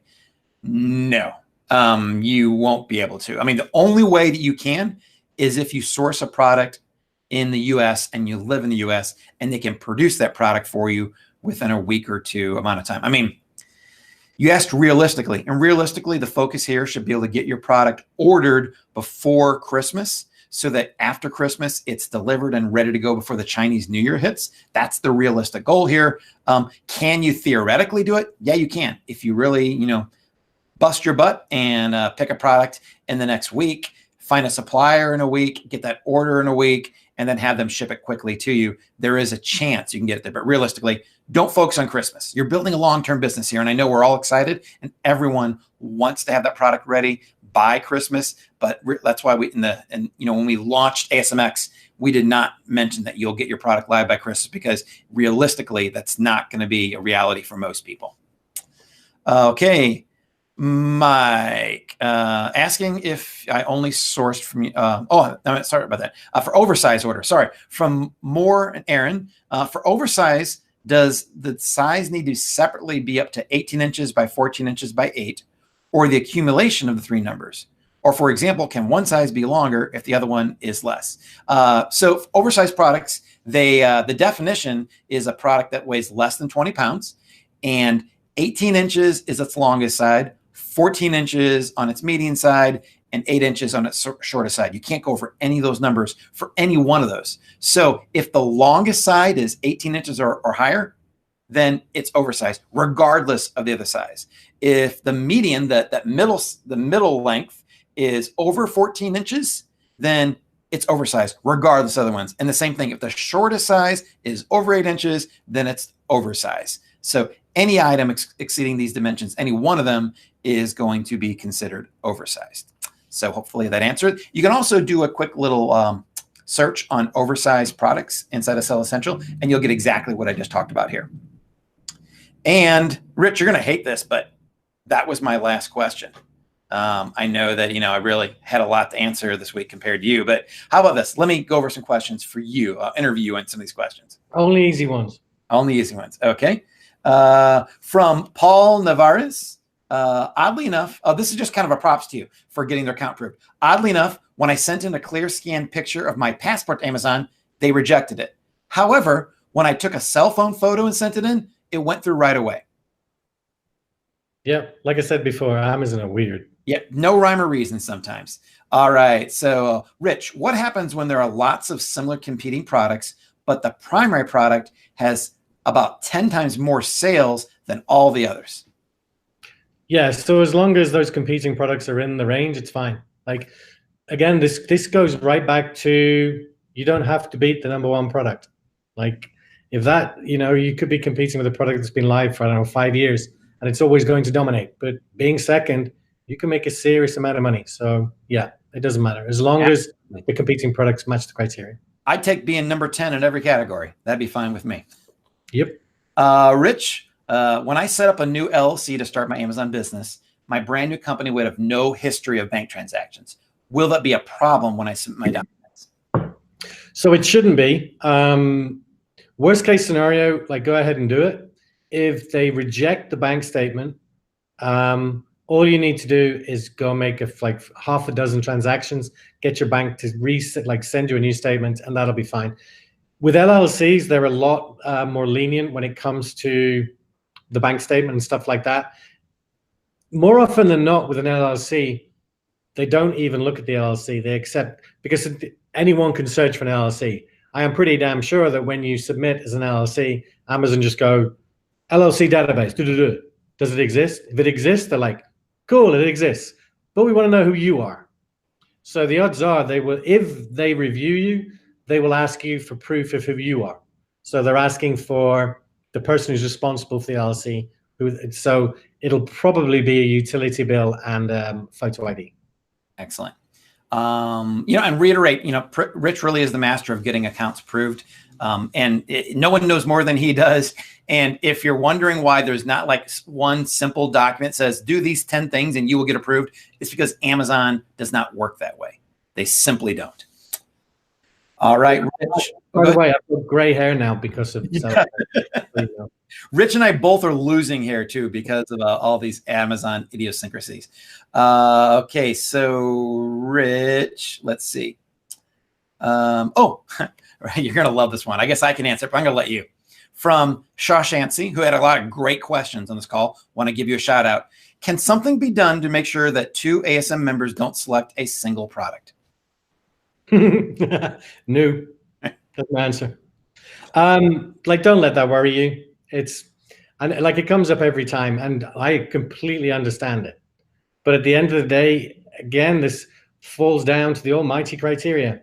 If you pick up the same products as an ASM member, you're both, and you follow everything we do because you've all got the same knowledge, you'll both end up making money. One might be one spot above the other, but you're still going to be fine. You're still going to make money. Don't let who your competitors are worry you. At the end of the day, if it matches the criteria and you launch it, what's that thing? If you build it, they will come. That's right. Field of dreams. Field of dreams. Yeah, field of dreams. That's what the criteria is there for, basically. Absolutely. And even though everyone might think that, hey, if we're all following the same criteria, we're all going to narrow down to the exact same product, it seems like that, but trust me, it hardly ever, it does not happen. We can have hundreds of people searching products and they'll all have 100 different products, all meeting the criteria.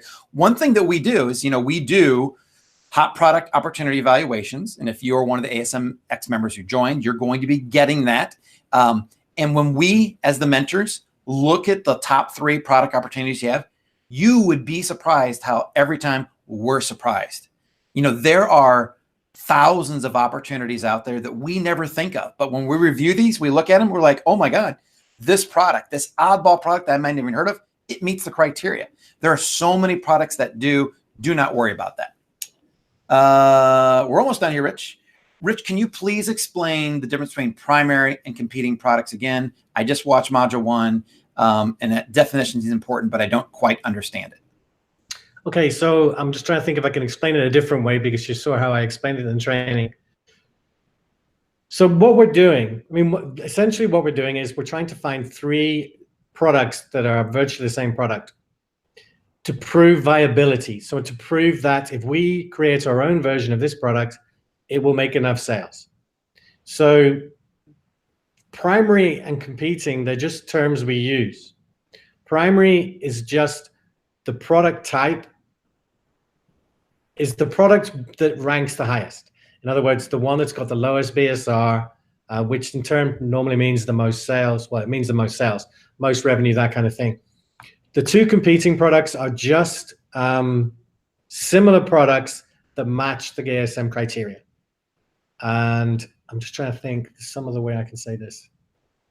And think of it as just the easiest way to do this is just think, I need 3 products. I need 3 products that match that product type. So say it's a silicon spatula. You need 3 different silicon spatulas that all fall within the ASM criteria.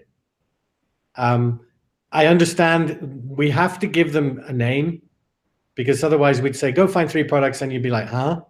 You have to find the first one to find the 2 competing products, if you see what I mean. So I hope that makes it a little bit easier to understand. It's basically the easiest way to think of it is you need 3 products.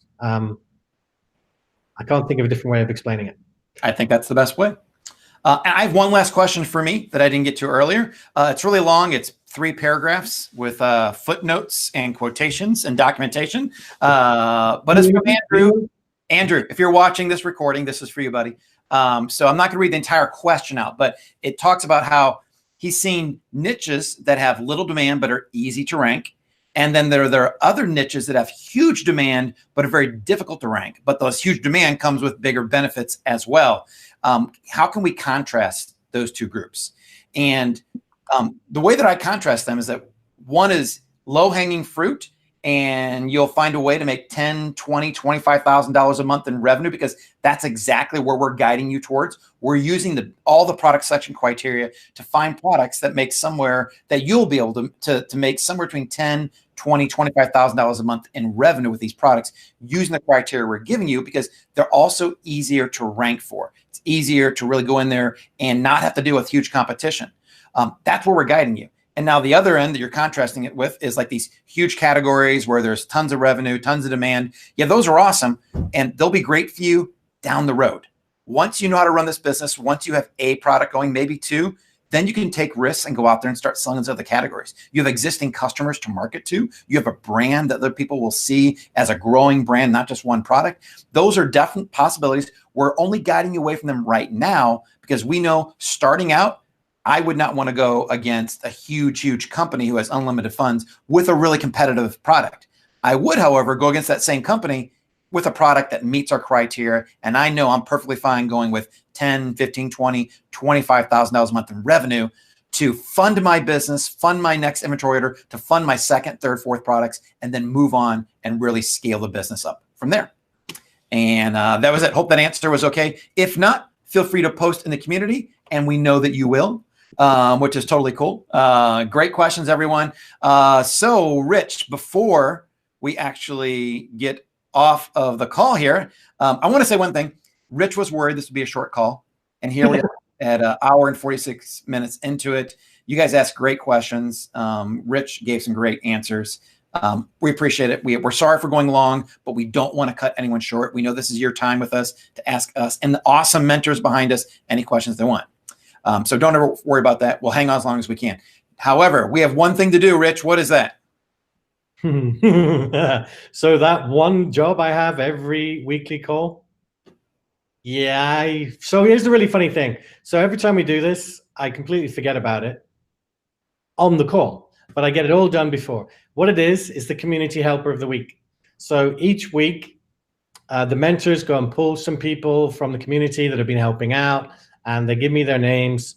And basically we do, I call them out right here, right now. And then the top person, the person we think's done the best job of helping out, and it can just be encouraging people. It doesn't have to be giving brilliant answers or anything like that, but just interacting with their fellow members and helping out. We give them a weekly call. We give them a private mentor call with one of our mentors, 30-minute call. However, this time, I really exceeded myself. Is that right? I totally forgot. So here's what we're going to do. I didn't have time to do it before the call. I remembered this morning and it was too late. So we're not going to have one this week, but next week we're going to have two. So next week on the coaching call, we're going to announce a list of members that have been helping out. We're all going to get their community helper badge, much treasured. By the way, every single one of our mentors earned that badge before they became a mentor. And we're going to do two. So two people, the top two people we've seen from the first 2 weeks, we're going to give them both a 30-minute call to make up for the fact that I totally blew it this week and didn't do my one job. Hey, I'm in Vegas. Give me a break. I do want to do a few shout outs again. Like we had some great questions. Shaw Shancy. Hopefully, I haven't been in the community to look, but if you're also being helpful in the community, like you are on these calls, there's a chance you'll be up for that Community Helper Award next week. Great questions. Thanks for numbering them so we knew exactly which ones myself and the mentors are getting to. That was really helpful. I hadn't thought about that, but that might be a great way to do it in the future. And also, everyone on this call who hung out with us, thanks for sticking with us. Thanks for asking great questions. And Rich, I'll let you thank the people in the background. There's people in the background? There's people in the background. I'm kidding. Caleb. Oh, yeah. Thanks, Caleb. As always, you do a fantastic job. Caleb's our video guy. He makes all this happen. Without him, there wouldn't be a call. Was that what you meant? Not exactly. I want to huge thanks, as always, to our amazing mentors. I've got to remember to change the order every week.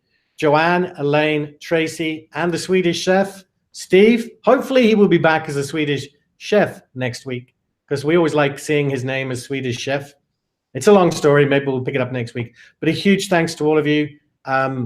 You would literally, you're volunteering to go through this, and especially that's like an hour and 50 minutes of your time.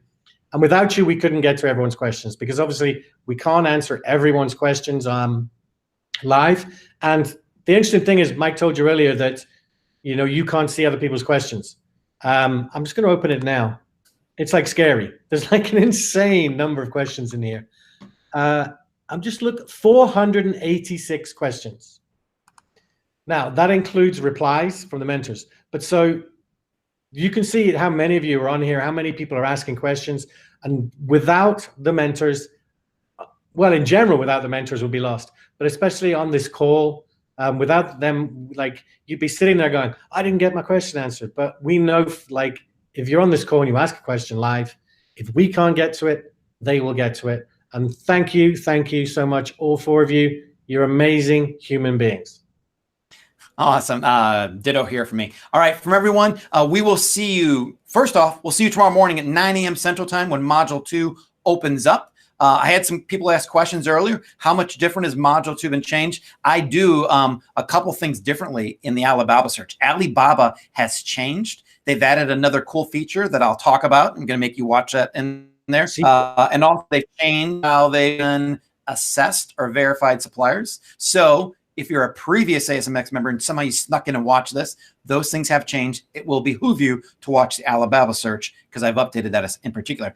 Everyone else, 9 a.m. tomorrow morning, Module 2 opens up. Also, next Thursday, we'll be having our Module 2 coaching call. And before then, keep an eye on your emails. We may be sending you an interview that we did sometime this year with a really successful member of ours that we think will help you and inspire you.